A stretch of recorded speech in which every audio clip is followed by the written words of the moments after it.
Doctor Andy Gómez, y dije, ay, cómo me gustaría que los hermanos hubieran escuchado eso. Cuando estábamos en la clase de los pastores, el hermano Andy Gómez nos comentó que él llevaba 3 años estudiando el libro de Hechos con su congregación, con la escuela dominical de los adultos. Y él decía, y los hermanos míos se quejan de que nosotros pasamos 14 semanas leyendo Apocalipsis. 3 años llevan leyendo el libro de ¿cómo se llama? De los Hechos. Bien, nos habíamos quedado, no me acuerdo en qué quedamos la última vez, a ver si alguien me puede recordar. Bueno, más bien. No, yo sé, del 1 no hemos pasado, ni pasaremos. Así que para que no se me entusiasmen. Habíamos quedado en el 4, si nos habíamos quedado con las lumbreras, y yo les había comentado que habíamos tenido una discusión sobre el tema del tiempo, ¿no? Y habíamos visto que en los primeros días, cuando el Señor crea los cielos y la tierra, etcétera, que Él separa, ¿qué es lo que significa Dios con estas cosas? ¿Qué es lo que quiere decir con estas cosas? Los primeros cristianos, siempre que se hablaba, por ejemplo, de la división de la luz y las tinieblas, etcétera, entendían esto como la creación primera de los ángeles o las jerarquías angelicales o del mundo de los ángeles. Porque nosotros cuando pensamos, por ejemplo, en la creación de los ángeles, tendemos a pensar en que Dios creó los ángeles flotando en las nubes, ¿no? Hay un mundo de ángeles, como hay un mundo para el hombre, ¿no? No sabemos cómo es ese mundo, pero Dios obviamente creó ese mundo para los ángeles y lo llamó cielos, ¿no? Y el hombre habita en un mundo que se llama tierra. Entonces vimos cómo Dios crea primeramente la luz. ¿Qué clase de luz era esta? No sé decir. Los teólogos de los primeros siglos entendían esta luz en un carácter más bien espiritual que en un carácter físico. Después vemos que cuando habla de la creación de luz propiamente, en el versículo donde nos habíamos quedado, en el versículo...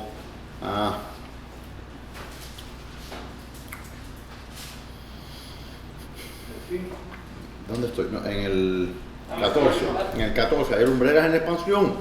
Dice, para separar, dice, el día de la noche. Y vemos que entonces esta separación del día de la noche es diferente a la separación primera que él hizo del día y la noche en el primer día. No son de la misma naturaleza. En el primer versículo, en el tercer versículo, él dice, y dijo Dios sea la luz, y fue la luz, y vio Dios que la luz era buena. ¿Y qué dice? Y separó la luz de las tinieblas. No habla de día y noche. No habla de día y noche, habla de luz y tinieblas. ¿Qué significa esto? Podemos especular, yo no lo sé. ¿Okay? Si usted lee 100 padres de la iglesia, va a recibir 100 respuestas diferentes en cuanto a esto. Vemos que cuando llegamos entonces al versículo 14, dice, hay lumbreras en la expansión de los cielos para separar el día de la noche. Pero nótese algo interesante, hermano. Cuando usted dice no era el día y la noche, en el tercer versículo dijo, sea la luz y fue la luz, y en el 4, y vio Dios que la luz era buena y separó la luz de las tinieblas. Pero nótese algo en el 5, y llamó Dios a la luz día, y a las tinieblas llamó noche. Entonces sí hubo una separación entre día y noche en ese momento. Ahora, la contención mía es que este día y esta noche no son lo que nosotros entendemos como día y noche. Algo diferente ocurrió, porque vemos que en este otro versículo vemos nuevamente que dice, cuando crea las lumbreras es para nuevamente separar el día de la noche. Entonces nos preguntamos, pero es que esto ya había ocurrido, ¿no? ¿Qué significa entonces eso? Bueno, podemos especular en cuanto a eso y primeramente recuerdan lo de la cuadriga, o la cuadriga, no sé cómo se dice en español, cuadriga, que habíamos visto que está las diferentes formas de interpretar la escritura. Está el sentido literal, el sentido anagógico, está el sentido alegórico. ¿Se acuerdan de ese tipo de interpretación? Entonces aquí vemos probablemente que hay una enseñanza espiritual, que vemos que Dios desde el principio hay una separación, ¿no? Hay una separación, esto tiene una aplicación espiritual e incluso práctica también para nuestras vidas, en el sentido de la enseñanza moral, la separación de lo santo, de lo profano, de la vida santa, de una vida mundana, etc. Pero vemos que esta luz que se está refiriendo aquí, la mayoría de los autores cristianos de los primeros siglos lo interpretó como la creación de los seres celestiales o del mundo angelical. No había lumbreras. No había lumbreras. No. Entonces, por eso el gran debate que existe, que yo no entiendo por qué existe el debate, pero bueno, que el gran debate que muchos cristianos creacionistas que dicen que no, que todos los días fueron de 24 horas, y la objeción mía a esa interpretación es que esto no es un día normal como cualquier otro. Aquí estamos hablando de una separación del día de la noche, pero no tomemos un parámetro, un patrón por el cual podamos determinar cuánto duró esto. Simplemente no lo sabemos, no nos lo dice. No sabemos si no es hasta el día cuando dice: hay lumbreras en la expansión de los cielos para separar el día de la noche y sirvan de señales para las estaciones y días y años, y sean lumbreras en la expansión de los cielos para alumbrar sobre la tierra. Y fue así. Nótese algo interesante, dice: y sean por lumbreras en la expansión de los cielos. ¿Para qué? Para alumbrar en la tierra. Pero la pregunta es entonces, ¿acaso no había ya luz alumbrando sobre la tierra cuando Dios creó la luz de las tinieblas? Volvemos nuevamente, esta luz de la que está hablando no es la misma luz que viene de los astros, ¿ok? Entonces, no voy a entrar en el tema de tratar de imaginarnos cómo puede haber sido entendido esto, ¿no? ¿En qué momento formó Dios el globo de la tierra? ¿En qué momento formó los planetas? ¿En qué momento formó el sol? ¿Significa Él que creó el sol después de la tierra? ¿Significa que Él creó la tierra acá separado y después creó el sol, entonces trajo la tierra y la puso? Ya eso serían especulaciones que no... Pero como, a ver, días de 24 horas, en los polos no se ve así. Claro. Los polos tú tienes, de acuerdo a cómo esté la inclinación de la Tierra, vas a tener... Bueno, los días siguen siendo de 24 horas, aunque haya luz por 24 horas. Claro, nosotros con la ciencia hemos llegado a eso. Y recuerde que aunque en el polo... ¿En ese tiempo cómo hacían? Aunque en el polo no se pone el sol no se queda en el mismo lugar. Hay una trayectoria. Incluso si uno pone un reloj solar en el polo, funciona, ¿ok? Va a haber un movimiento de la sombra, ¿ok? Entonces, aún así, podríamos hacer un argumento que fueron de 24 horas. Pero lo que me lleva a mí a dudar si fueron de 24 horas es que el texto no me está dando una métrica. Hasta el momento en que dice Dios que creó estas cosas con este propósito. Dice, y creó las lumbreras, y esto entonces me va a servir para calcular días, años, almanaques, calendarios, todo esto. Antes de eso no hay manera de calcular eso. Yo sé que algunos contienden que la palabra yom, ¿no? Y muchos cristianos interpretan esa palabra yom, que significa día. Dice, no, pero el día es comúnmente siempre referido como 24 horas. Ok, pero aquí vemos en el mismo texto donde se usa la palabra día en dos diferentes formas. Cuando llama, dice en el verso 4, verso 5, y llamó Dios a la luz día y a las tinieblas llamó noche. Ahí no estamos hablando de días de 24 horas. Estamos hablando de que la luz en sí la llamó día y a la noche la llamó noche. Siempre debemos adherirnos a lo que el texto de la Biblia nos está diciendo y no imputar nuestras propias asunciones ni nuestros sesgos teológicos, científicos, lo que fuera en la Escritura. Dejarnos guiar por lo que dice el texto. Si usted lee ese texto, no puede derivar una definición de un día de 24 horas, simplemente con lo que dice ese texto. Y llamó Dios la luz día y a las tinieblas llamó noche. Esto lo comparo, lo contrastamos con entonces la creación de, ¿cómo se llama? De las lumbreras. Entonces hacen las lumbreras. Ahí ya se está hablando ya de días y señales para estaciones, para días y para años. Entonces, hasta antes de eso no podemos determinar. No, todo era verano, todo era invierno, todo era primavera. El problema es que hay un sesgo también, y es importante reconocer esto. Cuando nosotros leemos la Escritura, y esto, si nos autoanalizamos, van a notar inmediatamente que cuando leemos el libro de Génesis, inmediatamente asumimos la perspectiva divina, como si nosotros estuviéramos con Dios, mirando como Dios crea las cosas. Y no podemos hacer eso. Y eso conlleva a varios errores. Error número 1. ¿Esto por qué está así todo? No sé por qué estaba así. Error número 1. Si uno asume que, por ejemplo, que cuando Dios creó esto, lo creó en un plazo de 24 horas, está asumiendo que ese tiempo o esa dimensión temporal existía para Dios. Es decir, que Dios, el agente que está creando, lo creó en un periodo de 24 horas. quiere decir que para Dios el tiempo estaba pasando de forma que creó este día en 24 horas. Para Dios no hay tiempo. Para Dios todo es un eterno presente que ocurre inmediatamente. Entonces, ahí vemos el primer gran problema. Esa es una. Y segunda, que el tiempo no es algo que es monolítico o estático. El tiempo es variable, como todas las cosas en el universo. Lo único que es inmovible, que es impasible, que es eterno, que permanece para siempre, inmutable es Dios. Todas las demás cosas cambian. Todas las demás cosas cambian. Entonces, en ese sentido, debemos de entender. Les digo esto porque lamentablemente hay cristianos que si uno les ofrece esta interpretación, dicho sea de paso, yo no he citado en este momento a ningún científico ni le he dicho, bueno, como dicen, estamos viendo lo que el texto de la Biblia dice. Yo soy un literalista. Yo tomo buenos días, buenas noches.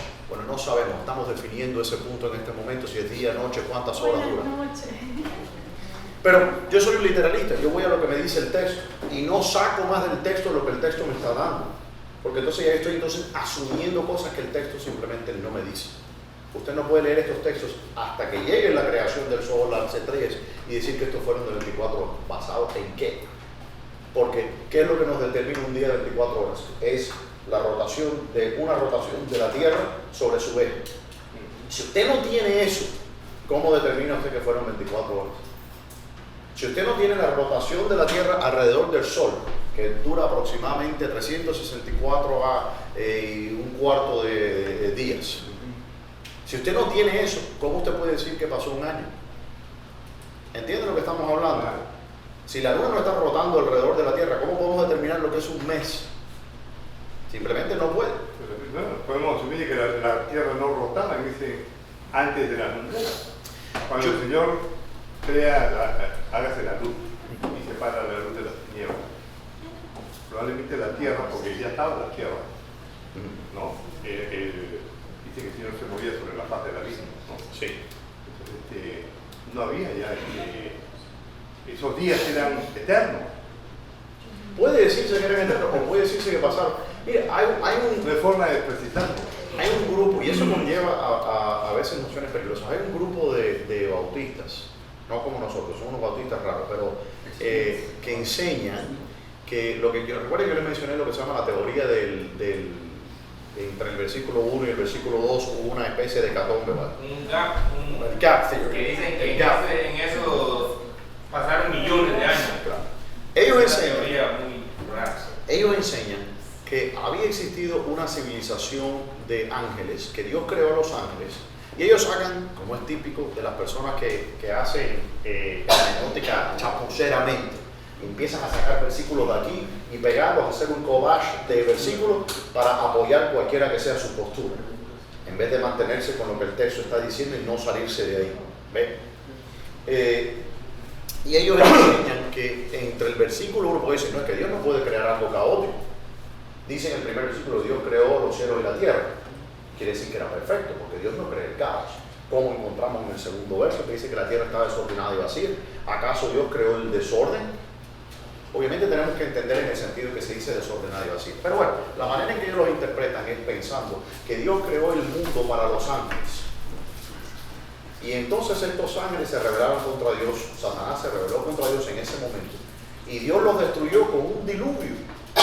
Y por eso nos encontramos en el versículo 2 que las aguas cubrían el mundo. Primeramente, los ángeles no se destruyen con diluvio porque los ángeles son seres espirituales. Los ángeles no se ahogan. Eso es una. Segunda, Dios no creó el mundo para los ángeles. Dios creó los cielos y las jerarquías angelicales están en los cielos, no en la tierra. No necesito ni siquiera expandir en los problemas que encuentra esta teoría porque son simplemente, como le digo, es una hermenéutica chapucera. ¿Okay? ¿Y qué quiero decir con chapucero, hermano? Que cuando empiezan a sacar textos de acá que desconectados, empezamos entonces a crear confusión, ¿no? Porque, por ejemplo, cuando hablamos bueno, no voy a entrar en eso, pero mal hermenéutica. Y mal hermenéutica y aún peor teología. Nosotros tenemos que ser como si Ireneo, tener la regla de la fe. Toda interpretación tiene que ser filtrado por la regla de la fe cristiana que hemos recibido en la enseñanza de los apóstoles. Nosotros usamos el Nuevo Testamento para ponernos en los lentes del Nuevo Testamento y mirar hacia atrás al Viejo Testamento e interpretarlo a la luz del Nuevo Testamento, que es la culminación de la revelación. Ok, entonces dado esto, vemos que Dios creó estas cosas y otra cosa que me gustaría añadir también es que Dios no nos está dando una prescripción de cómo crear un universo. Él no nos dice aquí cuándo fue el que creó el átomo de hidrógeno o en qué momento se creó el plutonio, ¿no? O el einsteinio, ¿no? Ninguno de esos, no nos dice esos detalles. No nos dice en qué momento se crearon las 4 fuerzas fundamentales del universo. Y dijo Dios sea la fuerza atómica débil. Y fue así. No nos dice eso. Pero son cosas que sabemos que existen, ¿no? Lo que sí vemos es algo interesante. Vemos que el modelo está modelado sobre los 4 elementos antiguos. Vemos que crea la luz, lo cual se identifica con ¿qué? Con el fuego. Vemos la creación también del agua. Y del agua sale ¿qué cosa? La tierra. Y esto estamos hablando de la concepción antigua de cómo se derivaban estas cosas. Y de la tierra sale entonces ¿qué cosa? Bueno, la vida, todas estas cosas, ¿no? Y sale también ¿qué cosa? Del agua se destila también la expansión, los cielos, etc. Y con esto se debe entender que todas las cosas que existen, en cuanto que existen, desde la galaxia más distante hasta el átomo más pequeño en su cuerpo, lo creó Dios. Es origen divino. Amén. Bien, volvamos entonces, dice, creó, y antes de proseguir aún, dice entonces, quiero también añadir otra cosa, cuando el Señor, y estamos haciendo aquí un repaso de esto antes de proseguir, vemos que dice, que el Señor dice en el versículo 11, después dijo, produzca la tierra hierba verde, hierba que dé semilla, ¿no? Árbol de fruto según su género, que su semilla esté en él sobre la tierra, y fue así. Produjo pues la tierra hierba verde. No. ¿Quién produjo la hierba verde? La tierra. La tierra. No Dios. No dice que fue Dios el que produjo la hierba verde. Ahora, ¿cómo entendemos esto? ¿Cómo se entiende que Dios da la orden y que Dios le da la orden a quién? A la tierra.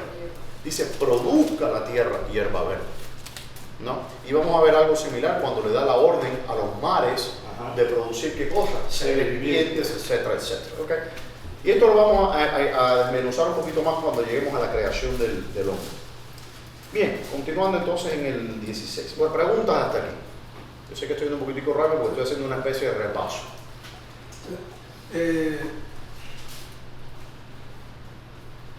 Es un lío eso, No es fácil entenderlo. No. Porque tratemos de imaginarnos cuando el cielo y la tierra estaban todos juntos.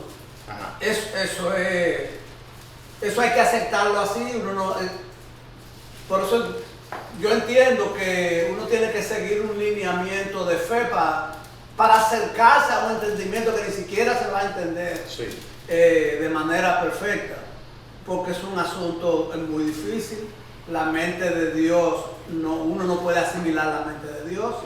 Uno puede tener quizá una guía, y la Biblia es una guía pequeña, quizá lo más simple que se pudo haber hecho para entender el camino, porque cuando uno se sale de ahí, va a caer en las asunciones. Bueno, es inevitable que todos asumimos, es inevitable que el ser humano tiene sus sesgos, y yo voy a leer el libro, filtrarlo por mi conocimiento, mis experiencias. Eso es inevitable, hasta cierto punto, ¿no? Yo trato, por ejemplo, yo creía, por ejemplo, en la creación de Anillo está tratando de cazar la mosca, en la creación de los días de 24 horas, hasta que descubrí en el texto que no me dice eso, que no puedo derivar eso, sino hasta el día en que el Dios cree entonces el reloj cósmico, para yo entonces poder derivar qué tiempo está pasando o no. Okay. Hay 2 formas de interpretar el libro de Génesis. Y yo creo que eso es lo que está en la base de las divergencias de opiniones en cuanto a la ley. Hay una forma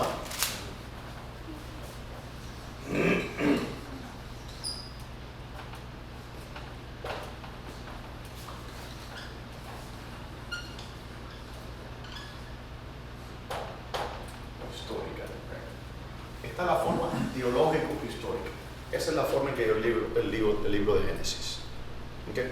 Me está dando primeramente un mensaje teológico. La ciencia de la teología lidia con una especie de una comprensión para una definición particular de la verdad. Las verdades de la teología son, toda la verdad es la misma, pero las verdades matemáticas son diferentes a las verdades históricas, ¿no? Y las verdades físicas son diferentes a las verdades filosóficas. Las verdades teológicas e históricas, que es lo que yo creo que lo que está revelando en este libro, ¿okay? Primeramente él comienza en un tratado teológico e histórico de cómo Dios se revela en la creación.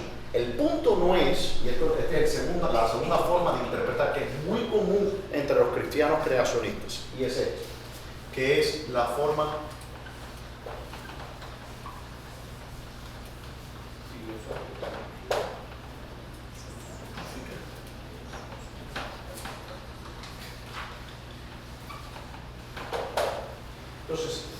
científica histórica. Y los cristianos tratan, yo les mencioné, incluso los cristianos y algunos judíos también, yo les mencioné de Gerard, ¿cómo se llama? Se me olvidó el nombre, Schwartz, creo que se llama, Schwartz. Whatever. Que él menciona, él trata de acoplar la teoría clásica de la relatividad con una comprensión del Génesis. Maravilloso, el tipo es brillante, profesor de MIT, es un físico matemático, es teólogo también, brillante el hombre. Yo no estoy de acuerdo con él. Entiendo, encaja lo que le está diciendo, puede ser, me parece algo que yo lo puedo usar en mi arsenal para hablar con un ateo o alguien que quiera atacar la fe. Sin embargo, me parece que está perdiendo la marca del libro, porque el punto del libro no es y cuando tratamos de leerlo de una manera científica, ahí es donde entramos en errores.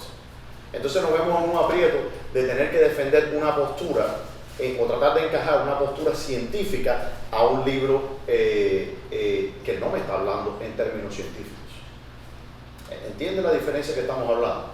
Si no entienden, por favor, estaba hablando con la hermana Iris en el viaje que estuvimos, ¿te acuerdas que estábamos hablando? Hermano, si usted no entiende, dígamelo. Yo sé, me han comentado, Pajarito que vino y me comentó, que algunos hermanos se van de aquí con dudas porque les da pena preguntar. No le dé pena, ¿ok?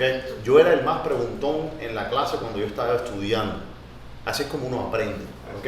Si usted se va de aquí con una duda, va a regresar el martes que viene con 2 y después va a tener 3. Y las dudas le voy a decir cómo funcionan las dudas. Las dudas funcionan de al cuadrado, ¿ok? Entonces después te va a seguir exponencialmente. Pregunte, si usted no entiende algo, no entendí ni papá, explico, yo se lo machuco un poquitico, se lo trato de explicar, ¿entiende? No le dé vergüenza, nadie va a pensar que usted es tonto ni nada por el estilo, ¿ok? La Biblia es un libro científico, la Biblia es un libro teológico. Tiene ciencia, la Biblia contiene ciencia, Tiene, pero no es un libro científico. ¿Okay? La Biblia no trata de demostrar nada. Absolutamente. Y eso es un error, porque los cristianos modernos, precisamente por nuestros sesgos científicos, materialistas, tratamos de hacer la Biblia algo que no es, y ahí es donde nos metemos en problemas.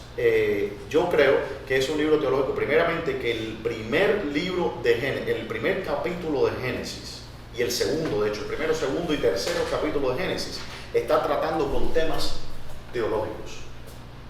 Y después comienza a continúan los temas teológicos, pero entonces vemos lo que es el desarrollo de la historia, ¿okay? De la historia de la humanidad, que comienza con un primer hombre, el primer ser histórico fue ¿quién?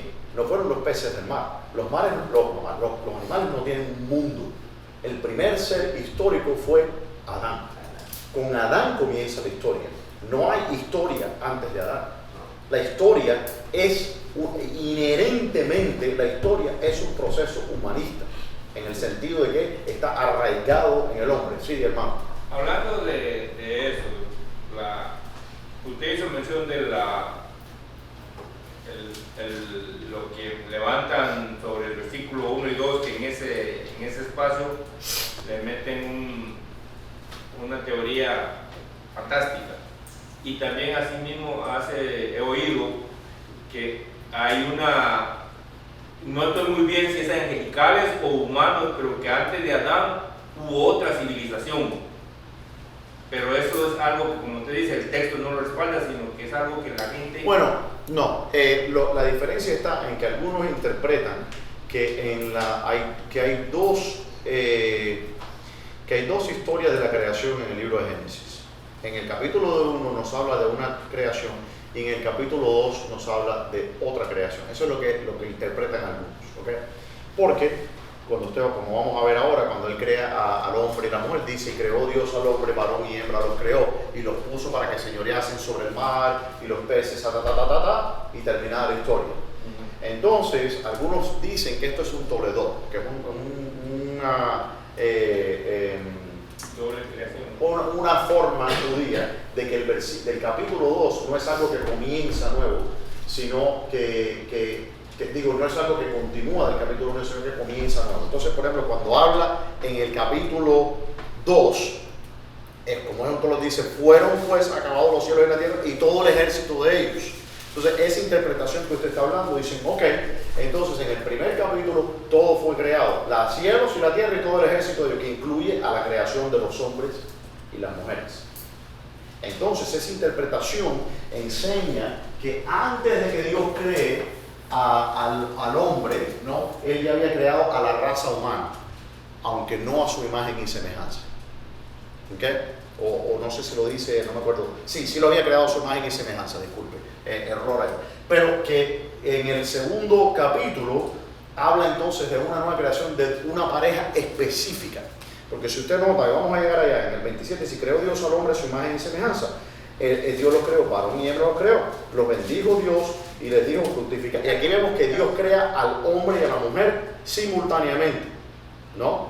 No que creó al hombre y después sacó a la mujer del hombre, sino que creó al hombre y a la mujer. Y les dijo: aquí os deshago toda planta, semilla y bestia, sojuzgala, Y entonces en el 12 fueron pues acabados los cielos y la tierra. Cuando, bueno, en el capítulo 1 ya toda la creación terminó. Y vio Dios que todo lo que había hecho, aquí que era en gran manera, y fue la tarde y la mañana del día sexto. Fueron pues acabados los cielos y la tierra y todo el ejército de ellos. ¿Cuándo? Bueno, en el capítulo 1. Y acabó Dios en el séptimo la obra que hizo, y reposó en el día séptimo toda la obra que hizo. Y bendijo el día séptimo, Estos son los orígenes, dice, de los cielos y de la tierra cuando fueron creados el día que Jehová Dios hizo la tierra y los cielos. Y toda planta que esté, Y entonces dice: entonces Jehová Dios formó al hombre del polvo de la tierra, en el capítulo 7. Entonces la interpretación de algunos es precisamente que ellos responden a la pregunta de que cómo Caín, Abel y todos los demás pudieron encontrar esposas, si la Biblia no nos dice que tuvieron, no nos da esos detalles, ¿no? Pero la enseñanza que ellos promueven es que Dios había creado ya a la raza humana, pero que en el capítulo 2 se crea a Adán y a Eva, a Adán y después a Eva de Adán, ¿no?, como por decir una figura federal de la raza humana, ¿ok? Como un superhombre y una supermujer que iban a ser la culminación o la representación más alta, ¿no?, la imagen de Dios en el templo que Dios había creado, que era el jardín del Edén, ¿no?, para representar a la raza humana. Pero que sus hijos se casan con mujeres que ya existían, porque Dios lo había creado en el capítulo 1. Esa es una interpretación de algunas personas. Los judíos tienen una tradición mística donde dicen que Dios, la serpiente, de hecho se llamaba Lili o Lilibet, y era una mujer que de hecho ellos enseñan en la superstición judía que esa mujer aparece por las noches y mata a los niños, ¿no? Y que por eso ellos le ponen amuletos y cosas a los niños para protegerlos en contra de Lilibet, que fue la primera mujer de Adán. Ellos enseñan eso, ¿no? Y que por eso ella fue... Pero bueno, todas esas interpretaciones, como vemos, existen, andan allá afuera, pero no es así como la ortodoxia cristiana ha interpretado estos textos. Incluso debemos decir la ortodoxia judía también. No está en la Biblia. No es que no está, es decir, ¿es posible interpretar el texto de esa manera? Sí, pero entonces creamos insuperables problemas después con los otros textos, porque entonces no empiezan a encajar las cosas. Si usted quiere saber si una doctrina funciona o no, yo siempre le digo a los muchachos, si tú quieres saber si la doctrina es ortodoxa o no, empuja a las últimas consecuencias, a ver si funciona. Si no funciona, entonces es falsa. ¿Ven? Ok. Entonces nosotros no lo entendemos así. Lo que entendemos en el capítulo 1, ahora yo le voy a dar una forma de interpretar también este capítulo 1. Bueno, se la voy a dar después. Vamos a continuar leyendo. Amén. Preguntas hasta ahí. Le voy a tirar preguntas hasta ahí. Pero esas interpretaciones son falsas. Todas las- Bueno, las interpretaciones no es que sean falsas o verdaderas, las interpretaciones son interpretaciones. Son erradas o certeras, ¿no? No creo que eso sea una interpretación certera. Yo como eso le digo, vamos a verlo en el capítulo 1, como yo lo veo, es una forma, un tratado teológico que el Señor está presentando de una manera ejemplar o arquetípica de lo que Él después nos presenta de una manera concreta, ¿no? En el capítulo 2. Entonces, no habían hombres antes de Adán y Eva. Bueno, antes de Adán. Eva no es hombre. Bueno, habían animales. Habían monos que son parecidos a los hombres, pero sino que el hombre evolucionó en mono, ojo con eso. Bien, dice entonces 18, para señorear en el día y la noche y para separar la luz de las tinieblas. Y vio Dios que era bueno, y fue la tarde y la mañana del día cuarto. Dijo Dios: produzcan las aguas seres vivientes y aves que vuelen sobre la tierra en la abierta expansión de los cielos. Y creó Dios, vean, aquí vemos nuevamente, ¿qué es lo que produce a los animales? Las aguas Y a las aves. y a las aves. Entonces Que estamos huelen. que huelen. Entonces estamos viendo que Dios está usando, es lo que se llama el uso de segundas causas. ¿Ok? Esto es un problema que los cristianos tienen un problema con eso. Yo he notado, a veces yo hablo con los hermanos y dicen, no, pero es que como piensan que le resta a Dios el hecho de que él use segundas causas. Por ejemplo, el Señor Jesucristo sanó a un hombre untándole barro en los ojos con su saliva, pero sanó a otro ciego sin usar barro. ¿Por qué con uno lo usó barro y con el otro no? ¿Alguna vez se ha hecho la pregunta? Sí. Sí. ¿Y cuál es la respuesta? No, No. ¿No? ¿No Esa sabe? pregúntaselo a él. No, yo creo que la respuesta está. La persona que él sanó con los ojos de barro, digo con los ojos de barro, Solo con barro los ojos. con barro los ojos, él le creó ojos nuevos a esa persona. Dice que esa persona había nacido ciego. Entonces no era simplemente una ceguera que había que curarla milagrosamente, que ya tenía los órganos de los ojos, sino que de la misma manera que Dios formó al hombre de la tierra, ahora Él le forma de la misma tierra, le forma dos. Y lo que está haciendo el Señor Jesucristo en ese milagro, Él está diciendo: ¿ustedes se acuerdan de Jehová que formó al hombre de la tierra? Dice: ese soy yo. Y le voy a formar a este hombre dos ojos del barro, como formé al hombre completo de la tierra. Y esa es la enseñanza de ese milagro. Porque el hombre había nacido, nos da ese detalle, que el hombre había sido ciego de nacimiento. Entonces probablemente era un hombre que por algún desperfecto genético, sabe Dios, a lo mejor no tenía ojos. Y el Señor se los hace. ¿Okay? Y ahí vemos nuevamente, todos los milagros del Señor tienen una enseñanza, es una revelación de quién es Él. Y tiene una enseñanza también escatológica. Ahí Él se está identificando con quién. Yo soy Jehová, yo soy el verbo por en quien fueron creados los cielos y la tierra y todo eso. ¿Okay? Y dice, pero aquí vemos nuevamente, dice que produzca las aguas seres vivientes. ¿Cómo funciona eso? Yo no lo sé. Yo especulo que esta es la manera en que funcionó. Dios da la orden y de repente de la sustancia, los minerales, aminoácidos, etcétera, que ya existían en el agua, que Dios formó los cigotes o los huevitos o lo que sea de los seres que iban a habitar, y de repente se poblaron en toda la tierra. No, eso es una manera, especulo yo, que haya sido de esa manera. Lo que podemos entender primeramente es que Él dice lo que es incompatible con el carácter divino. Hay que entender algo. Dios no es un mago. Pero eso no es magia. No, eso no. Pero la idea que muchos cristianos tienen de cómo Dios creó las cosas, que de repente hizo así, a ver si tengo una, no lo tengo aquí, que de repente hizo así, y dice, abra cadabra, ¡voilá! Y aparece una cosa de la nada. Eso es poder, pues, Él es Dios. Eso es poder, pero eso no es un poder racional. Dios es un Dios de orden, y Dios estableció una jerarquía. Entonces, es inconsistente con lo que conocemos, con lo que la Escritura nos revela de la naturaleza divina de Dios, de que Dios actúe, precisamente porque Él aborrece la magia. Porque Él aborrece la magia. Porque es algo que imita al poder de Dios, pero no es el poder de Dios, porque le falta algo, le falta el logos, la razón de Dios. Dice que Dios creó con sabiduría. No hay sabiduría en hacer así y que de la nada aparezca una oveja. El Big Bang. ¿Ve? Porque le voy a decir una cosa. Dios creó la abejita, ¿verdad?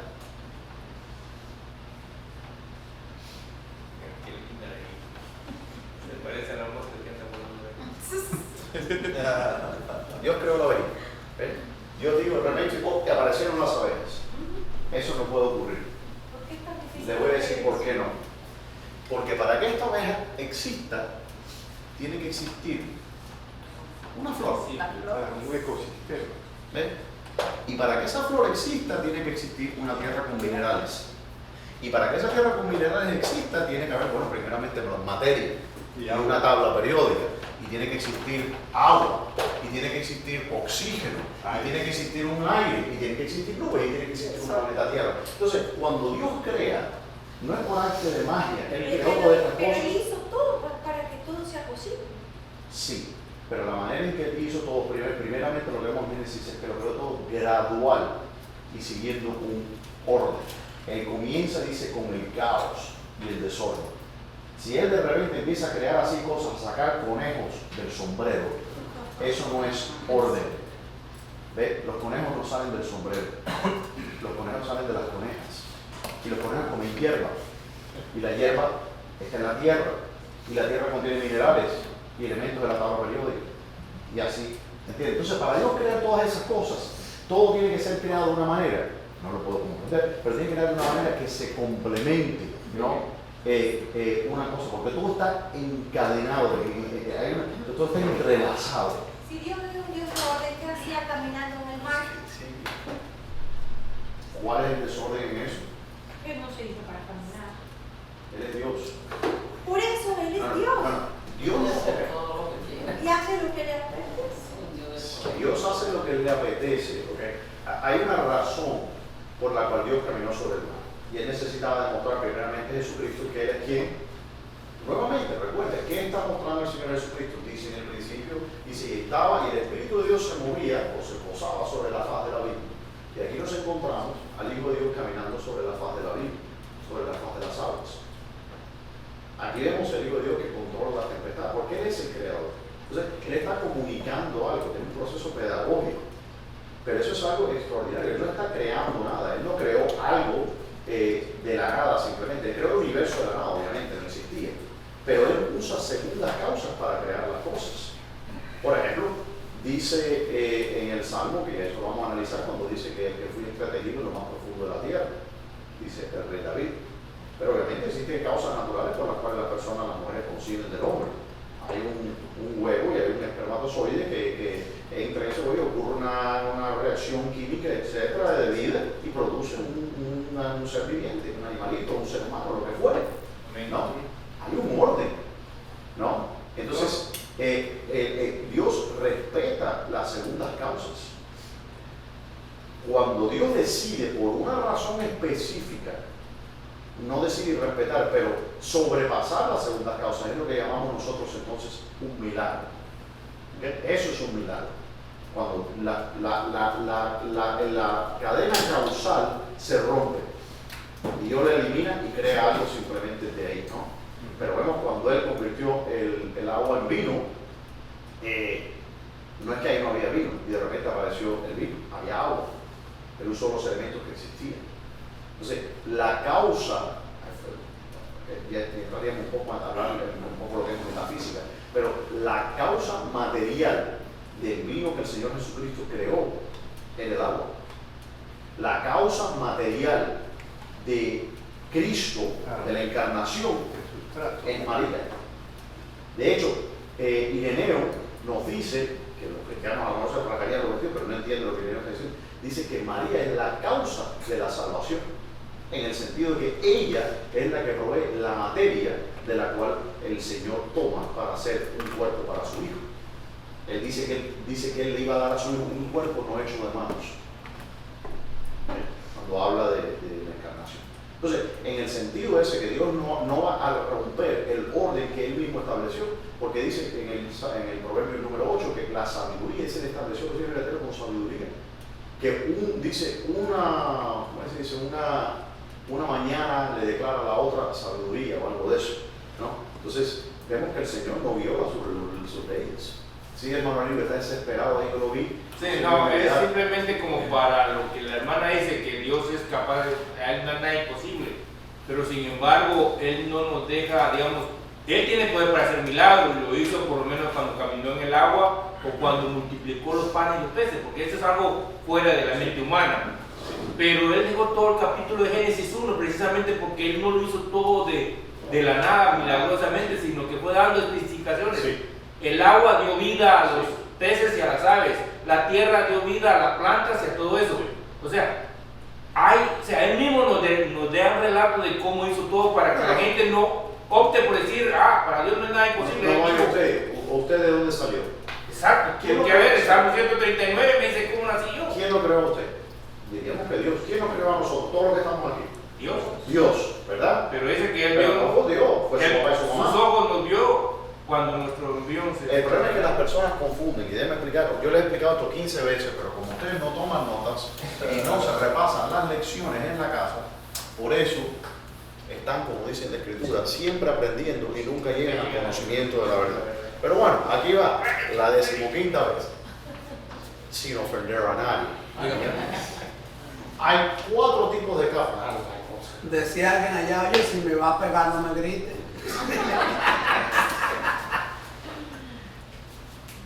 Voy a escribirlo en rojo para que no se lo olvide. Okay. Hay 4 causas. Okay.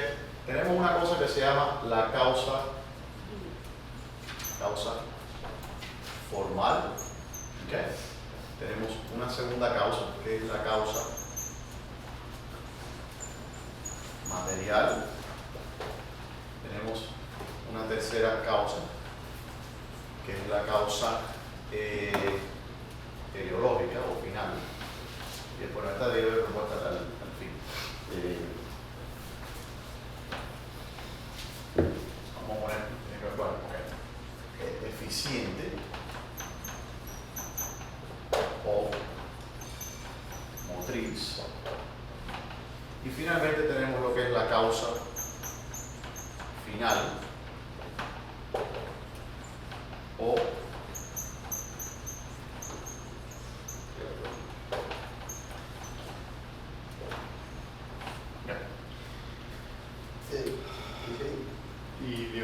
teleológica.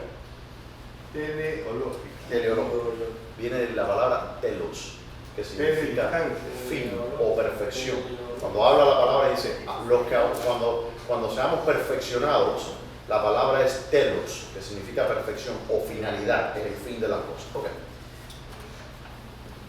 Vamos a pensar en este piano. Estas 4 causas, o causas es lo que produce algo, ¿verdad?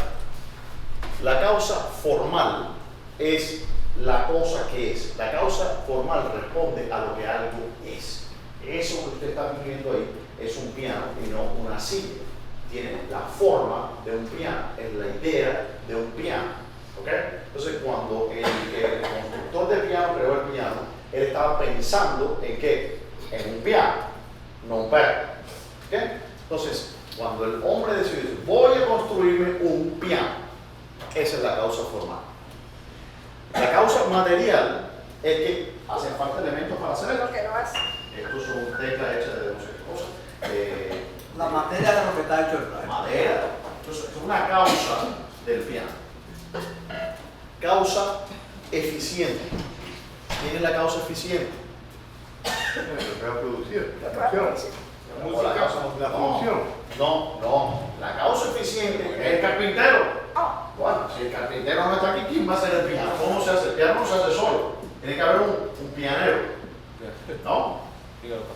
un pianero. Y la causa final es la razón por la cual el piano se hace, para producir música.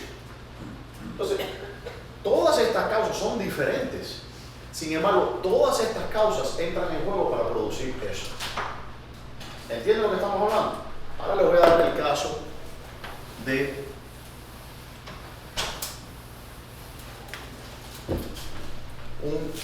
hombre. ¿Ok? Bueno, ¿tú entiendes? Del hombre. Ok. ¿Cuál es la causa formal del hombre?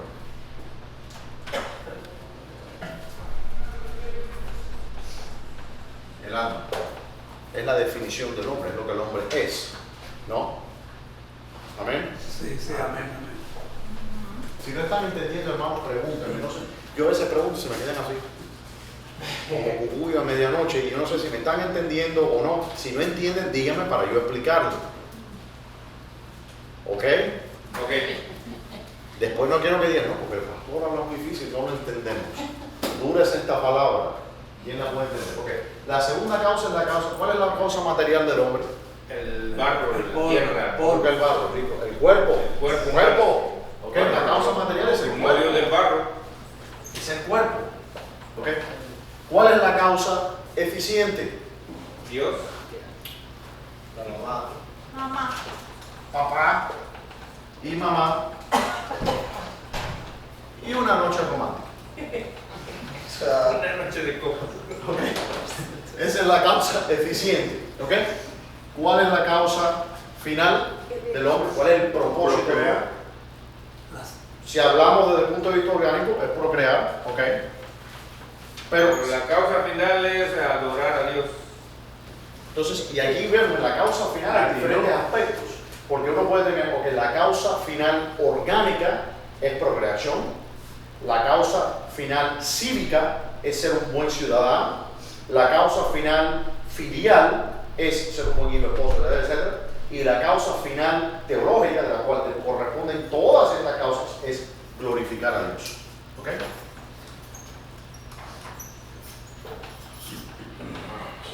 Entonces, cuando decimos que Dios nos creó a nosotros, y eso es absolutamente cierto, pero Dios nos creó a nosotros por medio de causas intermediarias. ¿Ok? ¿Qué causas intermediarias? Usó a papá y a mamá. Usó el cuerpo. ¿Ven? Usó el alma. Eso Pero viene el directo. alma la creó Dios. Todo lo creó Dios. No, pero. Pero ya dice que el alma fue creado directamente y el resto. ¿Que el cuerpo no fue creado directamente por Dios? No. Solo el de Adán. Pues si cogió del polvo de la tierra y Solo su el de hombre. Adán. Del polvo de la tierra y su Hay una noción, no es que Dios no creó a Adán y se fue a dormir. El hecho de que todas estas leyes físicas y biológicas continúen, significa que Dios está activamente, es lo que se llama la creación continua. Dios está el Señor Jesucristo dice, mi Padre dice, no descansa, Él trabaja aún y yo también trabajo. El Señor está manteniendo la creación en existencia. Entonces, Él es el que creó mi cuerpo. Dice la Escritura, literalmente, el rey David dice, tú entretejiste mi cuerpo en lo más profundo de la tierra. ¿Quién entretejió? Dios, no Adán. Adán no fue el que me creó a mí, fue Dios. Dios creó mi cuerpo. Ahora, yo entiendo, con una materia que ya existía desde el principio de la creación. Dios creó una materia al principio. Yo estoy usando esa misma materia para entonces crearme a mí por medio de mis padres.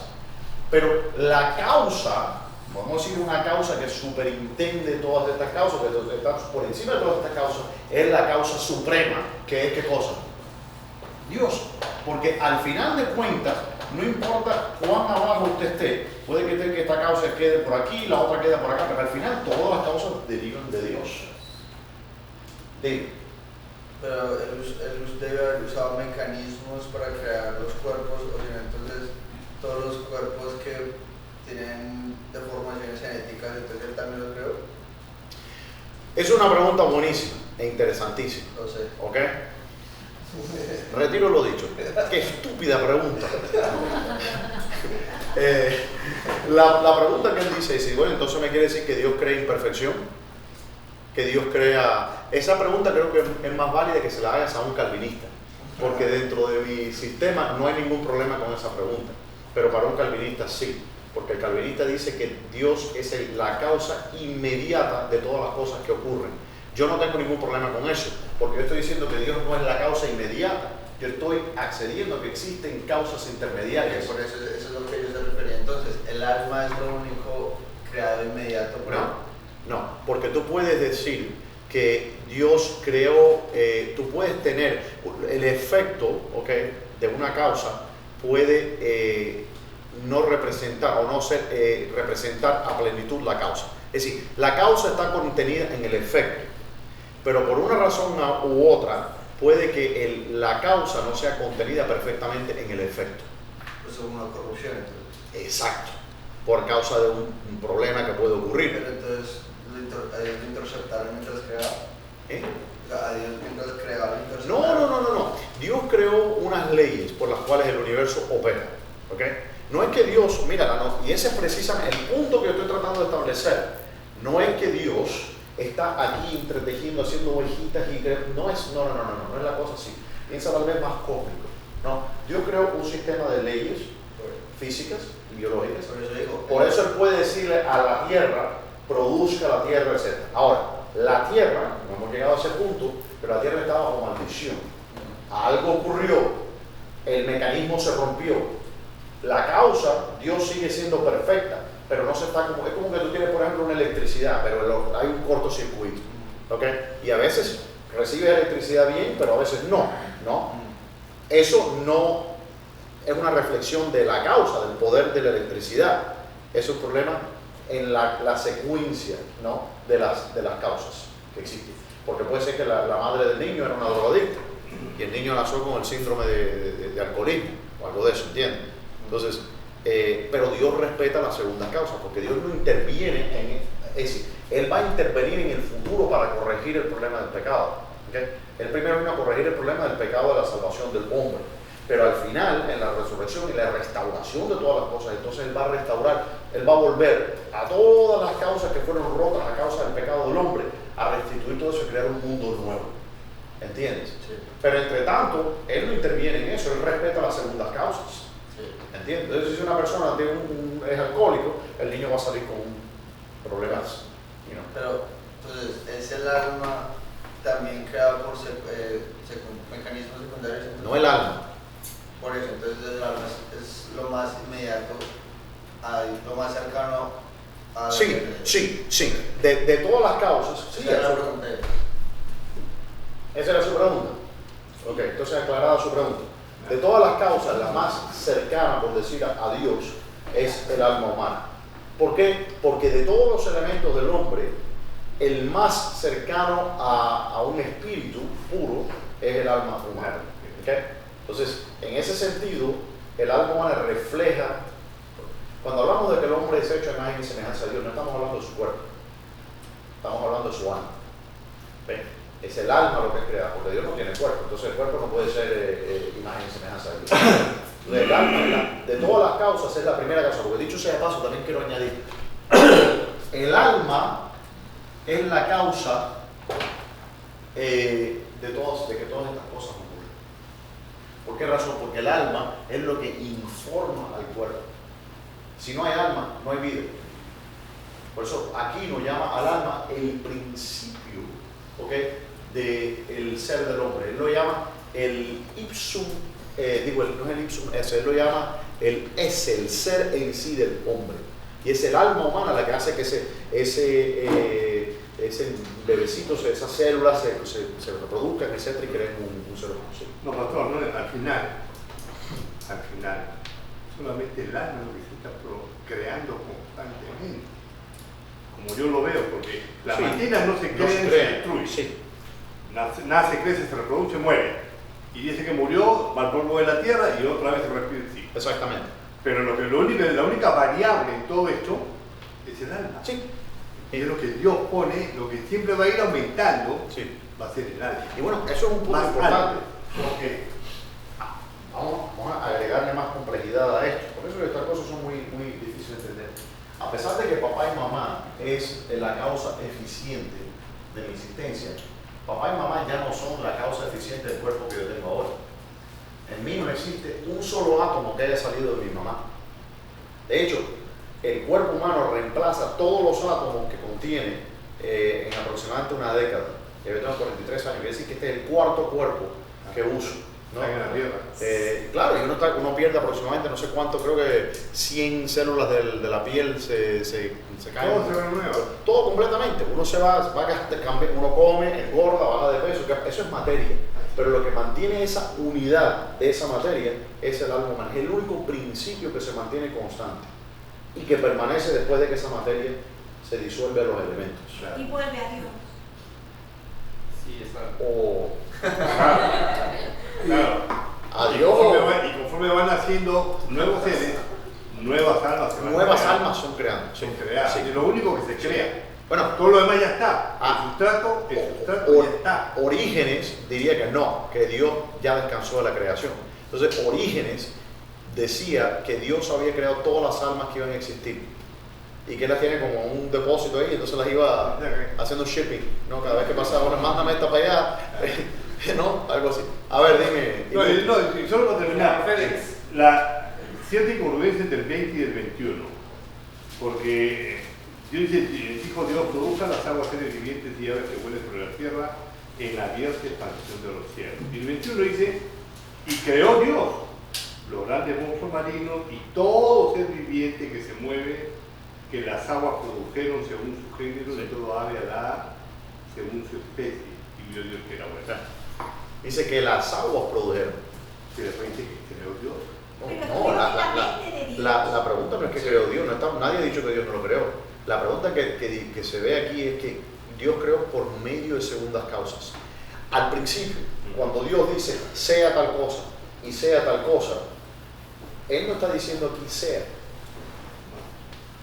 Que hay porque Él ordena. y aquí no habla de eso. Él dice las primeras cosas que Él creó, Él está declarando, está creando cosas que no existían, las está llamando a que existan. Y ahora está usando por medio de segundas causas, porque Él no dice y sean los seres vivientes. Él dice produzcan las aguas. Entonces los teólogos entienden eso, obviamente lo que está diciendo, ya que lo está haciendo una creación ex nihilo. Las otras cosas Él la llama de la nada. Pero ahora Él está usando las causas materiales de lo que ya existía, de la tierra, el mar, la luz solar, lo que sea, y ahora, por medio de esas causas, por eso tenemos que entender esto, es importante entenderlo, por medio de esas causas Él ahora usa otras cosas. Entonces ahora la orden no es a que las cosas vengan de ex nihilo, sino que la orden ahora viene a esta cosa para que produzca las causas que puede producir. Como cuando ordenas a un cocinero, Por eso dice, haz un arroz con leche. Fíjense Okay, si no tienes arroz y no tienes leche, no puede pero hacer. ya está el arroz y la leche. Él no dice Ya sea está arroz con el leche. sustrato ya está ahí. Exacto. Por eso ¿No? dice, y creó Dios los grandes monstruos marinos, todos seres vivientes que se mueven. Sí, Dios lo creó, como Dios me creó a mí. Ahora la pregunta es, ¿cómo lo creó? Y dice entonces, que las aguas produjeron según su género. Claro. Esto es algo que los cristianos no se brincan eso y no lo entienden. Entonces, cuando uno le dice, no, Dios no creó directamente a los seres vivientes, los creó por medio de segundas causas, como son el mar, etc., o la tierra, ¿no? Dice, evolucionismo. No evolucionismo. ¿No? Biblicismo es lo que enseña la Escritura. Dios crea primero todos los materiales que se necesitan para hacer estos seres vivientes, Sí. ¿no? Como el sodio, magnesio, polvo y todo lo que esté en la tierra. Porque todo lo que esté en la tierra es la misma composición que tiene el cuerpo humano, igual el cuerpo de los animales. Y están en el polvo de la tierra. Simplemente es un reciclaje. Sí. Es un reciclaje. nada No, pero por eso digo que Dios creó sí, pero en este caso creó por segundas causas. Entonces, el alma sí fue creación inmediata de Dios. Las almas son puras y después se corrompen en el mundo. Otra pregunta para un calvinista. Uno de los argumentos que yo tengo en contra del calvinismo, los calvinistas enseñan que nosotros tenemos una naturaleza pecaminosa. ¿Okay? Si ese es el caso, entonces tú tienes que ser un traduccionista, no un creacionista, en el sentido que se habla de las almas. ¿Por qué? Porque entonces estás queriendo decir que Dios está creando almas que son corrompidas. Entonces, si las almas son creadas ex nihilo, de la nada, ex nihilo es de la nada, como piensan la mayoría de los cristianos. Puede haber dicho eso. Pudo haberlo dicho, pero cuando yo digo ex nihilo, tú estás entendiendo que eso es un concepto teológico que se está usando para referirse que la causa original es Dios. Entonces, si tú entiendes que es un término técnico, eso no me lo inventé yo, no estoy diciendo ex nihilo para sonar más inteligente, sino que es un término técnico que se usa para aclarar. Okay. Ahora, si Dios crea las almas, esto lo hablamos cuando estábamos hablando de los calvinistas, tú no estabas prestando atención en ese día. O no viniste. Habían dos posturas, y Agustín, por ejemplo, que es el primero. Porque o sea, lo que no tenemos una naturaleza pecaminosa, pero sí estamos en un mundo caído. Sí. Entonces, ¿hasta qué punto llega la corrupción de todo lo caído? El problema es el siguiente. O hasta el cuerpo. Es un problema muy profundo, porque Agustín, que fue el que propuso vamos a decir, la teoría, Agustín fue el primer calvinista. Entonces, él estudió, creo que les mencioné esto en la escuela dominical, él estudió los escritos de un hombre que se llamaba Ambrosiaste, que él pensaba que era su maestro, Ambrosio, pero sabemos hoy día que no era Ambrosio, eran unos escritos que él pensaba que habían sido escritos por su maestro, pero no era. Entonces, Ambrosiaster él promovió una doctrina que se llamaba la doctrina del traduccionismo. Y esa doctrina enseñaba que la naturaleza del pecado pasaba de padre a hijo, porque el padre era el que producía el alma en la mujer. La mujer era simplemente un receptáculo, una incubadora, ¿no? Y el hombre es el que producía. Por eso, decían ellos, es que Dios tiene que encarnar de una virgen y no puede haber un hombre que tenga participación en eso. Porque entonces, de acuerdo al traducionismo, entonces Cristo heredaría la naturaleza pecaminosa. Ok. Ya entiendo, o sea que el alma es pura. No entendiste porque no termina. No. Entonces, esa es una opción. El problema es que estás asumiendo que entonces uno no hereda ninguna naturaleza de la madre, lo cual no es bíblico, porque tanto el hombre como la mujer tendrían una naturaleza pecaminosa, ¿no? Y el Señor, al tomar de la naturaleza de María, habría heredado esa naturaleza pecaminosa. Eso nos trae a un problema cristológico enorme, porque ahora nos tenemos que responder: ¿tenía Cristo la naturaleza pecaminosa, sí o no? No, claro. Ahora, si no tenía una naturaleza pecaminosa, entonces quiere decir que él era de una naturaleza diferente a la naturaleza de los hijos de Adán. Por tanto, su muerte no pudo haber sido vicaria, porque si él vino a rescatar a los hombres de su naturaleza pecaminosa, pero la naturaleza de él era diferente a la naturaleza pecaminosa de los hombres, entonces su muerte no puede rescatar a los hombres que son pecaminosos. ¿Entiendes? Sí. Entonces, ahí ya nos encontramos con el primer problema. Entonces, Agustín, hasta sus últimos momentos fue ambivalente. A veces decía traduccionismo, otras veces se ponía en la postura creacionista y decía, no, Dios crea las almas directamente desde el cielo. Pero ahí entonces nos encontramos con un problema, porque si hay una naturaleza pecaminosa, quiere decir entonces que Dios crea almas pecaminosas. Porque si Él es la causa directa de esta alma, esa alma entonces no tiene conexión ninguna con Adán. ¿Cómo puede entonces heredar el pecado de Adán? Entonces quiere decir que Dios crea almas pecaminosas, lo cual es también una blasfemia. Entonces, ¿cuál es la realidad del asunto? Fácil, no existe una naturaleza pecaminosa. Nunca, no es enseñado en la Escritura, ninguno de los padres de la iglesia lo enseñaron, eso lo inventó Agustín. ¿Okay? Sí existen naturalezas, Dios crea al alma perfecta cuando nace, pero eso, las almas se corrompen. ¿Por qué? Porque vivimos en un mundo corrupto, de padres corruptos. Dice que el Señor nos libró de nuestra vana manera de vivir, la cual heredamos de nuestros padres. Los niños, desde que abren los ojos del mundo, están viendo la corrupción y la maldad del mundo. Entonces, si Adán pecó en un mundo perfecto, ¿cuánto más un hombre que nace en un mundo perfecto, donde ya hay pecado? Adán pecó donde no había pecado. Nosotros pecamos donde el pecado abunda. Entonces, esa es la razón que nos da la Escritura porque las personas pecan. ¿Ok? Una preguntita, un segundo más atrás. En el esquema que acabamos de ver, mencionamos el alma, pero el espíritu, ¿qué? ¿Es lo mismo? Hay un comentario que escribió Aquino sobre eso, y él menciona, y los teólogos también compartían esto, que la mayoría de los cristianos hoy día, porque dice que el Señor guardará todo vuestro ser, espíritu y alma y cuerpo. ¿Okay? Entonces los cristianos interpretan eso como diciendo el ser humano tiene un espíritu tiene un alma y tiene un cuerpo. Otra vez, eso nos lleva a una serie de problemas, porque ahora decimos, ok, cuando el hombre pecó, ¿afectó eso al espíritu del hombre o al alma? ¿O afectó los dos? Yo he escuchado a pastores decir que el alma, el espíritu, cuando uno muere, va a Dios, ¿no? Ellos toman eso del libro de Eclesiastés. Cuando uno muere, el espíritu va a Dios que murió, ¿ok? Pero que el alma es la que va al infierno, ¿ok? En realidad, lo que ocurre, el ser humano es una En varias partes de la Biblia, el alma y el espíritu son intercambiables. Son intercambiables porque son lo mismo. Claro. Es decir, el ser humano tiene un alma. Ahora, el alma tiene dos, no quiero decir partes, pero son partes. ¿Por qué no quiero decir parte? Porque no es un cuerpo, solo los cuerpos tienen parte. El alma no es un cuerpo. Pero tiene dos facultades. Dos facultades. ¿Okay? Entonces, la parte superior, más alta, de hecho, esto hasta los filósofos paganos lo han entendido. Dos características. No es solo característica, porque es más esencial que eso. Las características no son esencia, no responden a la esencia.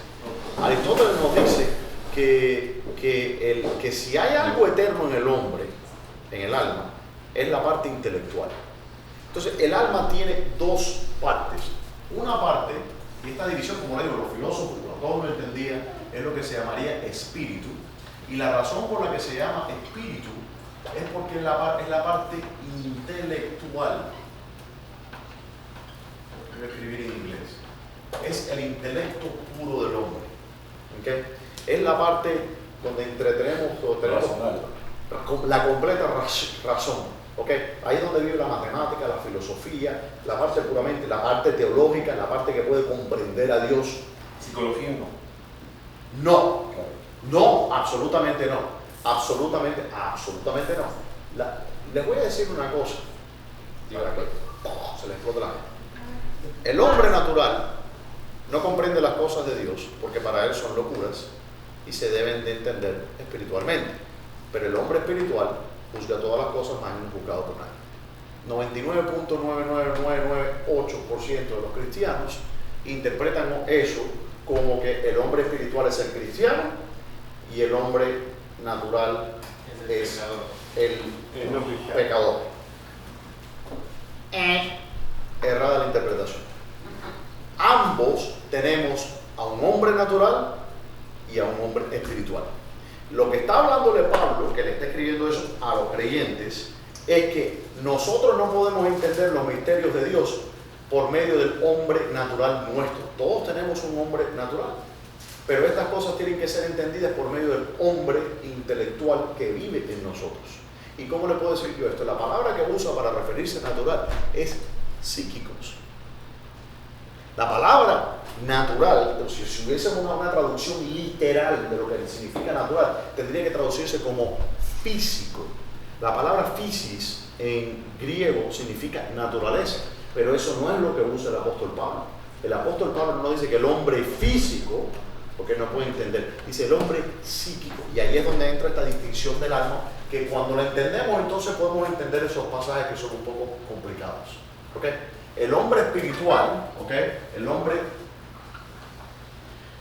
neumatológico, ¿okay? Y el hombre psicológico. ¿Okay? Esta parte del alma lidia con los instintos. Esa es la psique. Esta es la parte animal. La palabra animal, para que entiendan esto, ¿okay? Viene de la palabra latín anima, que significa alma. Entonces la parte animal, no, por eso se traduce como el hombre natural, porque está hablando de la parte animal, la parte que lidia con la psiquis, que psiquis es alma en griego. Entonces esa es la parte del alma del hombre que lidia con los instintos, los... ¿Qué cosa más grande? Y no me donan una cosa. No, lo que es más grande es que lo vuelves a guardar. Y ya pasó bien el padre. Llevo guardándolo cada vez que me acuerdo, lo guardo después. Mi casa está llena de bolígrafos, cosas que no funcionan. Bueno, apetitos, está la parte irascible, ¿no? Que dice aquí, no habla de eso, irascible, la parte concupiscible. Por ejemplo, si usted ve un helado, ¿no? El helado de vainilla, lo que a usted le guste, y usted lo desea y lo saborea, ¿qué parte del alma desea eso? La parte concupiscible. ¿Ve? Entonces, si usted ve un perro que lo viene a morder y usted reacciona y quiere defenderse, es la parte irascible. Entonces, esta es la parte. Entonces, las cosas de Dios no pueden ser entendidas con los sentidos. Los sentidos están aquí, los sentidos. Ahora, la parte espiritual es lo que lidia con las cosas teológicas, con las cosas de Dios. Esta parte del alma no podemos entenderlo porque Dios no es materia. Esto lidia con la parte animal del hombre. Por eso dice que el hombre natural, que está hablando de sí mismo, la parte nuestra natural, animal, no puede entender las cosas de Dios. Yo solamente puedo entender las cosas de Dios, ¿con qué? Con el Espíritu. ¿Por qué razón? Esa es la interpretación correcta. Porque si no, entonces los calvinistas tienen razón. Porque a no ser que Dios me regenere primero y me dé una mente espiritual, es decir, a no ser que Dios me salve primero, entonces yo no puedo entender el Evangelio. Pero eso es falso, porque todas las personas pueden entender el Evangelio. Dice que es buena noticia ¿para qué? Para algunos hombres. ¿No? ¿Para qué? Para todos los hombres. Significa que todos los hombres tienen la capacidad intelectual del hombre espiritual para entender las cosas de Dios. Podrían decir la capacidad innata. Todos los hombres tienen aquella luz que alumbra a todo hombre. Venía a este mundo. No dice algunos hombres, está hablando de la luz que es Cristo, el Logos de Dios, de la razón. Esa luz alumbra a todo. Todo hombre tiene la capacidad de escuchar el Evangelio de Dios y decirle sí o no. Entonces, eso se refiere a eso. Entonces, cuando está hablando de el espíritu y el alma, simplemente está hablando de la parte puramente racional y la parte el Señor mismo nos dice, no temáis a los que pueden destruir el cuerpo solamente, sino al que el alma y no dice alma y espíritu, dice el alma y el cuerpo pueden lanzarlo al lago del fuego. ¿Responde eso su pregunta? Sí. Gracias. Pastor, una pregunta. Y después voy con sí, hermano. Una pregunta. Entonces, cuando usted dice que el alma y el cuerpo van al infierno, pues cuando no han aceptado al Señor. Claro. Primero va el alma. Cuando uno muere, el alma del creyente va al cielo y el alma del pecador va al infierno. Después, al final, después el cuerpo se unen. Ellos van a resucitar también. Porque dice que así como en Adán todos murieron, en Cristo todos serán vivificados, justos y pecadores. Pero ellos entonces van a ser lanzados alma y cuerpo a la condenación. Porque Cristo, el sacrificio de Cristo pagó por todos los pecados. ¿Ok? Pagó por la muerte de Adán, que Adán incurrió. Entonces, la resurrección viene para todo el mundo, sea pecador o no. La resurrección nuestra es gloriosa, la de ellos es ingloriosa. Entonces, ellos van a ser resucitados porque el Señor pagó por eso. Esa cuenta va para todo el mundo. Ahí no va a suceder el juicio, ¿no? Ahí viene el juicio. Y entonces esos van para allá y nosotros con cuerpo glorificado a una tierra nueva. Sí. Si el versículo dice que todo se entiende espiritualmente y el hombre espiritual es el que entiende, ¿no? Se dice que el hombre espiritual. El incrédulo cuando rechaza al Señor, ¿con qué parte del alma le está rechazando? Espiritual. Espiritualmente le está rechazando. Cuando es decir, no es que espiritualmente lo está rechazando en su totalidad. La diferencia es que el hombre por el pecado, y depende de la naturaleza del pecado cual sea, ¿no? Porque no todos los pecados son iguales, ¿no? Chao, hermano. Y hay pecados que arrastran a la naturaleza humana más a lo bajo, ¿no? A la parte más animal. Esos son lo que son las adicciones, los deseos sexuales, ese tipo de pecado arrastra a la parte más baja. Hay pecados que lo elevan más, por ejemplo, la arrogancia, la soberbia, ¿no? Que es lo que se llaman los pecados teológicos, por decir así, ¿no? Entonces, cuando una persona rechaza a Dios, lo está rechazando con su alma, lo está rechazando con su intelecto. Él entiende que él es pecador. O sea, lo está rechazando espiritualmente. Pero yo no entiendo lo que usted me quiere decir como espiritualmente. Porque dice que estas cosas se pueden discernir solamente con el hombre espiritual. Ajá. Entonces, si la parte espiritual es la que debe rechazar al Señor. No. Ahí está un poco confundiendo eso. Está hablando de las cosas que hay que discernirlas espiritualmente. ¿Ok? Eso está hablando de esa parte del intelecto. Sí. Cuando nosotros estudiamos la Biblia, esta parte no pueden comprenderlo. Yo no puedo entender estas cosas con mis sentidos. Nadie, Claro. pecador o no pecador. Eso del hombre espiritual y natural no es el incrédulo versus cristiano. Esa es la naturaleza humana. Entonces, cuando yo rechazo a Dios, acuérdense una cosa, esta parte es la que debe en principio regir esto. La mayoría de una persona que sufre de gula está permitiendo que esto se enseñoree sobre esto. Y esa es parte del pecado. ¿Qué pasó con Eva? Y con Adán. Con Adán no fue engañado. ¿Qué pasó con Eva? Yo no sé cuál fue la dinámica de Adán. Pero Eva dice que vio que el árbol era ¿qué cosa? Agradable, rico, delicioso, jugoso. Le quería meter, ya ella lo veía, le quería meter una mordida de la manzana. Usó el sentido de los ojos, usó el sentido. Apetitos, instintos, todas esas cosas. Y permitió que esto gobernara sobre esto. Entonces, cuando rechazó Eva a Dios, ¿lo rechazó espiritualmente o con sus apetitos? Yo no sé cómo responder esa pregunta. Lo que sí entiendo es que está la parte superior del intelecto del hombre, que es la que tiene acceso a las cosas de Dios, y la parte psicológica, por decir así, o puramente animal, no puede entenderlo. Es como que mi perro, esto es lo que tenemos en común con los animales. Si Taki no puede entender esto, entonces yo estoy en la misma posición que el perro. La segunda parte de mi pregunta, antes que vaya con el hombre, hablando del alma, que es lo que estamos hablando, para saber más, estaba leyendo que dice que el alma no es buena, dice que el alma es neutra, el alma es libre, y casualmente... No puede ser neutra, tiene que ser buena. No existe neutro. dice, Todo lo que Dios creó era sumamente bueno.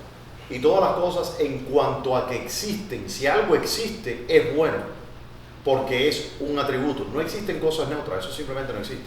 Eso vamos a hablarlo en termodinámica o algo de eso, ¿no? Pero en cuanto a ontológicamente hablando, no existe neutro. Es bueno o malo. Todas las cosas que existen, el mal más grande, el mal absoluto, si podemos hablar en ese término, es la nada. Es la aniquilación de todas las cosas, la ausencia de Dios. Lo que iba a agregar es porque cuando uno se pregunta cuál es la causa del mal, o cuál es el origen del mal, de dónde se originó el mal en el hombre o en Satanás, ¿no? Y es casualmente en la libertad que el Señor le da. Sí.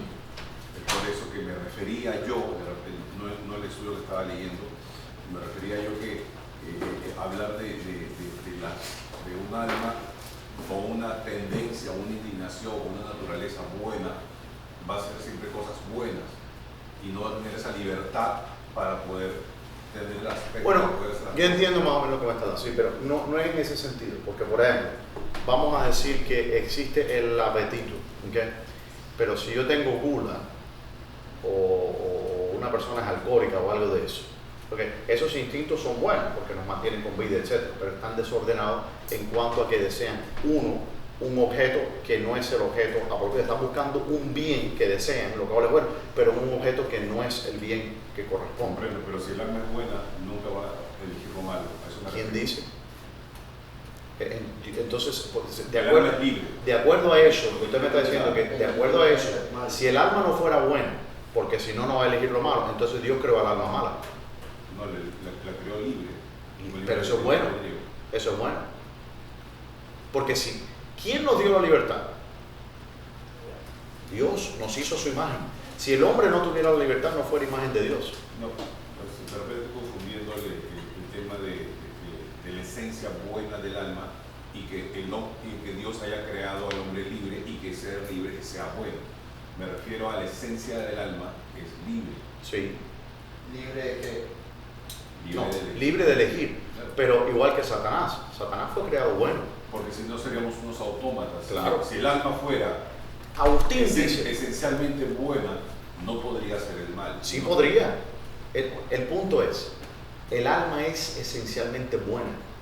Porque si el alma no fuera, lo único que Dios ha creado ha sido esencias. Todas las cosas que existen son esencias. Esencias. Esto tiene una esencia, esto tiene una esencia. En cuanto a que algo existe, tiene una esencia. Y todas las cosas que existen, en cuanto a que existen, fueron creadas por Dios. Y si creadas por Dios, son buenas. Ahora, Agustín respondiéndose a esa pregunta, dice, busqué los orígenes de la maldad sin darme cuenta que había maldad en mi mismo modo de inquirir. Él dice, Dios creó dos tipos de naturalezas, una corruptible y otras incorruptibles. Ambas son buenas. Las corruptibles, porque si no fueran corruptibles, dice, por ser incorruptibles, pueden llegar a ser el mal. Y si llegan a ser el mal, significa que son buenas, porque solo lo bueno puede llegar a corromperse. Quiere decir que lo corruptible es bueno. Si no, no fuera corruptible, fuera Lo corrupto. incorruptible es bueno. No, repito. Lo corruptible. Para que algo se pueda Escuchen, corromper, tiene para que ser algo malo. se pueda corromper, tiene que pasar de un estado bueno. Ok, si usted compra una carne y la carne se corrompe, quiere decir que la carne estaba buena y pasó de bueno a malo. Las cosas corruptibles son buenas, porque si fueran malas, no fueran corruptibles, fueran corruptas. Ok. Amén. Entonces las cosas corruptibles son buenas. Por eso es que pueden llegar a ser malas, porque son buenas. Y las cosas incorruptibles, bueno, son incorruptibles, son buenas, punto. Entonces, lo que usted estaba hablando, las cosas en cuanto que existen son buenas en sí. No puede existir nada malo. El mal no tiene una esencia. El mal es una falta a algo que existe. No es un algo, es un nada. ¿Entiendes lo que quiero decir? Ok. Sí, no me convenció mucho ese sí, pero... Porque por ejemplo, si usted dice... No, porque... No es algo, es el no algo. El no algo. Entonces, entiendo eso. no podemos Entiendo decir esa que, lógica. no podemos decir que hay algo malo, que el mal existe. Decimos el mal existe, yo digo sí, el mal existe, el mal en el mundo, pero es una forma coloquial de hablar. Si vamos a hablar técnicamente, si estamos hablando en ontología, ¿ok? Estamos hablando ya técnicamente en metafísica y teología, el mal no existe.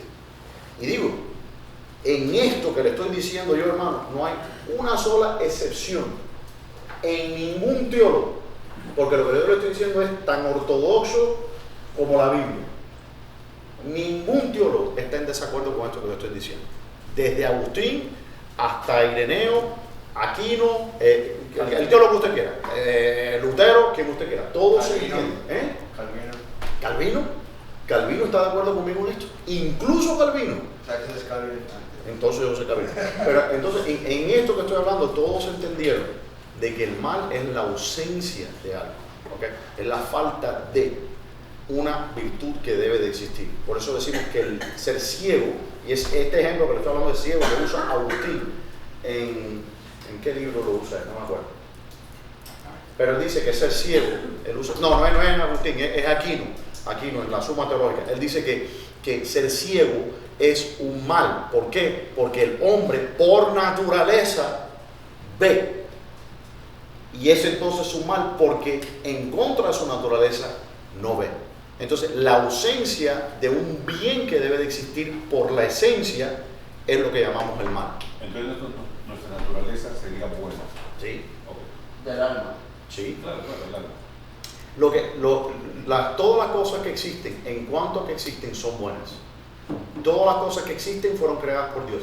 Decir que existen naturalezas malas, es decir que existen esencias malas, es decir que Dios creó cosas malas. No, sino que yo me voy al tema de que, no, claro, no es naturaleza mala, obviamente, o pecaminosa, pero también porque obviamente estaría siempre inclinado a hacer el mal.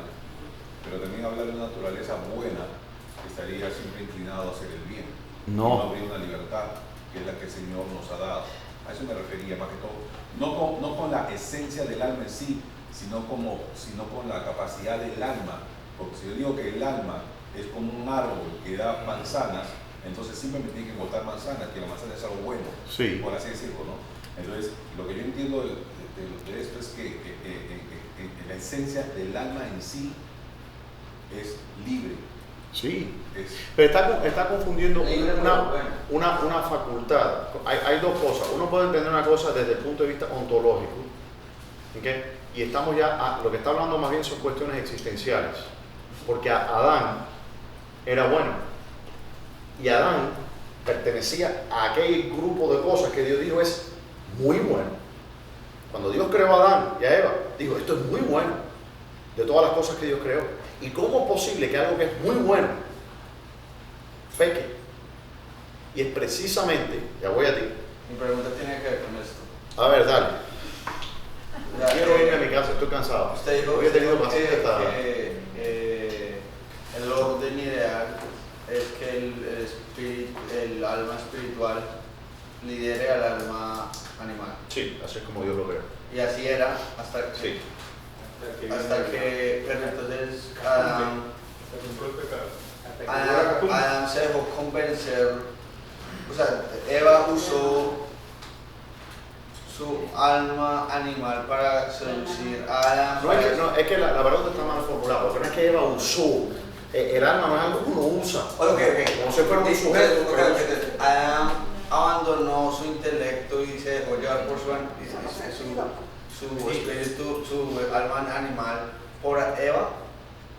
Eso fue lo que le llevó a cometer un error. No, la alma animal se enseñoreó No, el alma sobre animal. Pero gracias a Eva.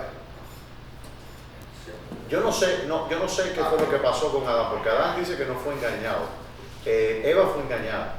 Entonces, el pecado de Adán fue peor que el de Eva. Sí, pero entonces al él tomar la decisión de pecar con ella, él abandonó su intelecto y se dejó llevar por su animal. No, yo creo que en el caso de Adán, ¿ok? Y aquí estoy yo especulando, yo no estaba ahí cuando se comió la manzana, ni estoy haciendo un psicoanálisis a Adán. Lo que yo me parece a mí que es más consistente, precisamente por la naturaleza del pecado de Adán, que fue peor, en mi estimación, que el pecado de Eva. ¿Okay? Eva fue engañada por la serpiente, eso lo dice la Escritura. Pero también nos dice que él no fue engañado, Adán, pero que él tomó con su mujer y comió. Entonces, si él no fue engañado, ¿okay? ¿Por qué entonces se revela Adán contra Dios? Pero ese es mi punto. Entonces, tal vez él se entendía que era malo, pero ignoró su intelecto y dejó su animal. No, eso fue una decisión que él hizo. Él decidió. ¿Por qué? ¿Cuáles fueron una las decisión? Es decir, mira, yo no Al sé. igual que es una decisión del alcohólico seguir tomando. Es diferente. Mira, diferente. Hay una expresión en el Talmud. Hay una expresión en el Talmud que los teólogos judíos dicen que el pecado entra a la casa primero como un invitado. Viene y se siente cómodo. Pero es un invitado que regresa después, dice, al otro día. Y eventualmente se vuelve el amo de la casa, hasta que te despoja a ti de tus bienes y se sienta él como Señor. Es real que el pecado nos lleva a perder nuestra libertad. Nuestro intelecto, ¿no? No es que lo pierdes en sí, O sea, es que la orden se pierde, el intelecto ya no se está liderando. Es como una persona, por ejemplo, que no hace ejercicio, pierde la fuerza.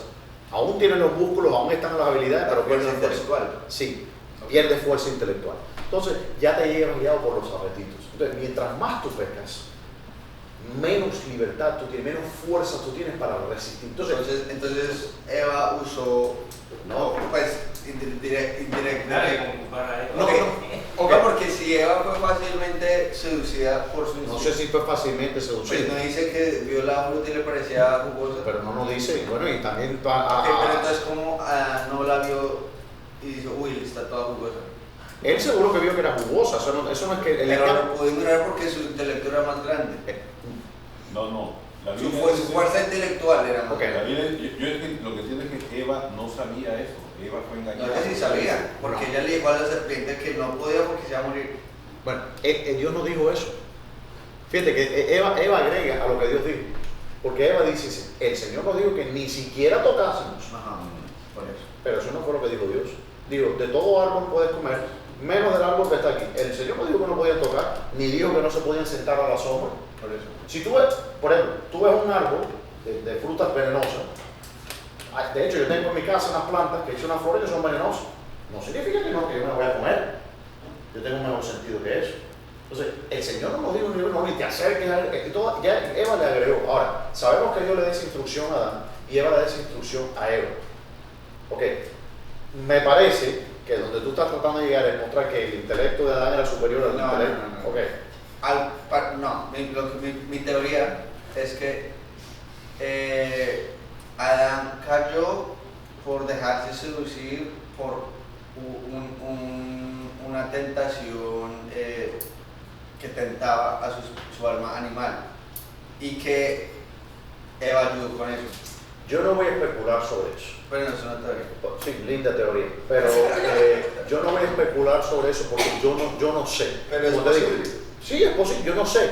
Yo no voy a especular sobre eso. Yo no sé. Lo que sí sé es que la Escritura me dice que Eva fue engañada y Adán no. ¿Ok? ¿Qué motivó a Adán a hacer lo que hizo? Yo pienso preguntarle, si él me permite, cuando lleguemos al cielo, es decir, ¿por qué? Pero tiene sentido, ya que basado en lo que usted está explicando. Ok. Que si cuando un borracho no puede dejar de tomar es porque ya su alma espiritual ya no está liderando. Entiendo, pero eso no es el caso con Adán y Eva, que no eran adictos al fruto del bien y del mal. No eran adictos. Estaban adictos a algo. O sea, No, la no Biblia eran no nos adictos. dice, pero es muy posible. No, mira. La Biblia nos dice, pero es posible que. Julián, Pero es porque. ahí es el momento donde tú tienes que frenar, porque la Escritura nos dice que no quieras saber más de lo que está escrito. Hay cosas que el Señor no nos reveló. Pero Él nos dice algo. No hay pero. Hay Él nos dice cosas algo, que lo dice la Biblia, que todo pasó por escuchar a su mujer y no hacer lo que él sabe que está correcto. ¿Dónde dice eso? No, porque no me acuerdo ese versículo. No, búscalo hasta que venga el Señor. Mira, mejor escríbelo, porque no está. Vamos ahora. Padre Celestial, Señor, te damos gracias por este día, Señor. Danos paciencia para lidiar con Julián. Guíanos a nuestras casas, Señor, con tu bien y protección. Y así que volvamos el domingo para continuar alabando tu santo nombre, Señor, y bendiciéndote. En nombre de Jesús, amén.